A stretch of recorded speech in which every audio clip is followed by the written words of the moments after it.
women on some level of consciousness realize that their sex appeal, their sexual market value is perishable. And when they get to a certain point, like 29 years old, 30, 31 years old, that's when they have to cash out. And I did not have this, but I just picked this up off of Twitter. I had somebody, I think I put it on my Instagram. Some chick had said, when you get to be like 29 years old or 30 years old, it's like leaving the club, trying to find a guy who wants to leave the club at the same time as you. And I was like, are you reading my book? Are you reading The Rational Male? Because that's almost like verbatim what I've said in The Rational Male about that kind of stuff. So I find it funny, man. It's hilarious. What can you do but laugh? Yeah, well, exactly. And every now and then somebody will throw like a data set at me. They'll say, what is it? Hollywood actors, like male and female, and they will say the height of their, like, at what age do they sort of like peak when they're actors and actresses. For men, it looks almost identical to like they come up and then they have a slow descent when it comes to, say, like, right around their mid-20s or so into their 30s, and then they kind of gradually descend. For women, it spikes right at 23 or right in the mid-20s, and then it sharply drops off, and it almost mirrors the graph that my infamous sexual market value graph. And every once in a while, I'll get a little tidbit that backs that up, and I'm trying to collect those so people go, "Oh, this guy doesn't know what he's talking about. Where are the? Show me the sources." Yeah, here they are.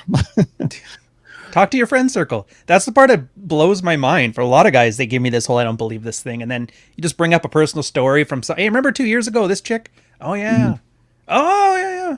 And then you realize, like, they don't actually they hear the words, but they don't map it to life. And that's once you get that connection, that's when people start to click. But a lot of guys just either don't want to or aren't capable of doing that, which is kind of sad because that's how they get PJ'd, I guess. Is that a verb now? When you get PJ'd? No, but you just made it one. Nice. PJ'd by the Sun Hat Brigade. PJ'd by the Sun Hat Brigade. Yeah. Well, I mean, you look at like Scarlett Johansson right now, and she's like, I think she's mid-30s, and she is, she's still a good-looking girl. I mean, she just did Black Widow and all that kind. I mean, it's sort of this last gasp. She has an army of people there to make her look beautiful. She fucking better at that price. Yeah, and that too. But even at 35 years old, I mean, you could still be in pretty good shape in your mid-30s, ladies. I'm not saying you can't. But, you are not going to be as hot. You're not going to be as in shape and as, let's just say, sexually marketable as when you were 25. So, 23-year-old Scarlett Johansson will crush in the movies compared to 35-year-old Scarlett Johansson. Yeah, she does look great. Yeah, she she does look great. I will give her that. Here's another one that's just in the news recently. Did you see the video of what was it? Megan Fox and what's that? Oh, Machine Gun Kelly. Some young dude. Yeah, he's 31, by the way. I thought he looks a lot younger than 31. Dude, what happened to her face? Yeah. I get it. Like, people get older, but that's like, remember the Bill Burr sketch about too much plastic surgery? Like, you're some nebulous age between 34 and 35, like a lizard. That's all I could see with her now. Yeah. Oh my gosh, she's going to be one of those 50-year-olds that looks like, with the giant jaw and like the cheeks already had too huge. Much work. Yeah, she's 35 and had a lot of work. I'll give her that. And again, Megan Fox, I remember seeing her in the first Transformers movie, and I was like, God damn, wow. But now it's like, after a while, you hit 35, you get past that point. I'm not saying she's hit the wall or anything like that, but she's well past the wall. Yeah, she is technically she's well past the wall, because let's just look at it this way: she's got 3 kids. And she's 35 years old. She's with this guy who's like 4 years younger than she is. Nobody says jack shit about that, by the way. Like, is that age appropriate dating? Doesn't matter. I've yet to see a girl complain about age appropriate dating who's under the age of like 29. You notice that? Yep. I don't think they really give a shit. I just think if I say these words, the guys my age will stop dating these young harlots. Because they have to. Do they call them harlots anymore? Chippies. Or is that like an these young chippies? I think that's an Eric Clary term. No, so like I think, yeah, you're right. You don't hear women talking about like, I can't find the right guy, I can't find a nice guy when they're 23. You'll hear them say exactly that when they're 33, or you'll hear them talk about age-appropriate dating when they're in their late 30s. Well, I can't find the right guy because all these men are they're infantile and their egos, and they just want young girls and whatever. I guess that's all of them, every single one. Not a single guy had potential apparently.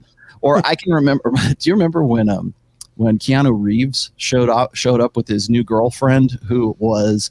She looks like his mom. I mean, she seriously looks like she's pushing. Yeah, her hair was grayer than yours. He's early 60s. She's younger than he is, but only by I think she's 46 and he's like my age. Like he's like 52, 53, something. Yeah, like that was right around the time that the Top Gun photo came out with like Tom Cruise and what's her face. Mm-hmm. He looks great at 56, and she looks like the grandmother at the library. Oh man, okay, so this is sort of heavy metal nerd time right now. There's a great cover for the second album by Rat. It's called what was it called? Invasion of Your Privacy. And the reason why that was a great cover back then is because I don't know if this was the first one to feature a Playboy Playmate, but this was a Playboy Playmate that I think Stephen Pearcy, the guy who was the lead singer for Rat, was dating at the time, or was seeing her. He really liked her anyways. And she was Playmate of the Year for like 1984, 1985, or whenever that album came out. Complete smoke show.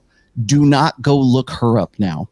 Just don't. Just go with the vision from 1984, 1985. And again, it's like that's the one of the things I think about the internet right now is and I've done shows about this as well, is that women can't get away from that digital footprint. It's always going to be there. Even if you were born, like she's clearly Gen X. I mean, she's probably in her 50s right now. Not the same girl that she was when she was, 22, 23, when she was a centerfold. But even, I'm going to guess she didn't choose to age gracefully. She's thick. Let's just say that's as nice as I can put it. Right. Hey, people get old, people get fat, whatever. That's what happened to her. But I think there's this sort of mental imagery that we have, particularly from different, eras decades, certainly, that we romanticize. And we want to say, oh, yeah, your heroes still look as young as they did back in 1986 when they were playing, the Moscow Music Peace Festival or something like that. No, they don't. They don't look like that anymore. But I made a joke about this a long time ago on Royce's blog, and I said, you know what? Say what you want to about Facebook, but it has been the great equalizer. It started at social media in general. Maybe not Mark Zuckerberg personally, but social media in general has been a great equalizer, I think, in the sexual marketplace, because now, like I said, you can look at Brittany Renner just from 3 years ago, talking about I'm going to date an athlete. They're dumb as hell. And then you can go and you fast forward it to 2021, because the second one I played was just recent. And you can look at the difference. Look at what's happened, in her life, and she's still the same nutcase that she is, but now she has gone from being, so I guess in her mid 20s, to being 29, where she's at right now, with a baby, single mother by design, let's just say. And so we can see this kind of stuff and how it progresses. Now people say, well, maybe she's just an apex example of that, but I don't think so. I think you can do that with a lot of girls who are now a lot more open about this kind of stuff. And it goes back to what you and I've talked about, and I put this in a couple of my books, is the concept of open hypergamy. And definitely open. This will definitely go to your video here. Women are far more open about their sexual strategy now, because they have to be. They're caught. They can't. It's unignorable. Not from the red pill, not from the manosphere, whatever you want to call it these days. It is unignorable because women themselves make it unignorable. Might as well lean into it.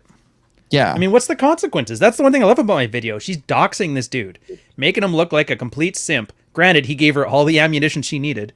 Mm-hmm. She's nakedly saying, I'm doing this because I just got a job at a radio station. And everybody's trying to appeal to her humanity. Hey, don't dox this guy. He's a nice guy. And she's like, screw you guys. I'm like, there is nothing you can say or do that's going to make her stop using this guy, stepping on him when he's down, using him for clout. Mm-hmm. That's just the way it is. It's like you said, what's your thing on birth control? It's that sex using a condom. That's your one decision gate on whether you want a baby or not. So yeah, this is basically condoms, but for your social media profile. If you don't want to be put on blast, follow Royce's Jumbotron rule. If you don't want to have your voicemail messages and your tweets put up on a Jumbotron for everybody to see without cringing, then probably best if you didn't say it. And yeah, when you see the example, you'll see exactly why. Yeah.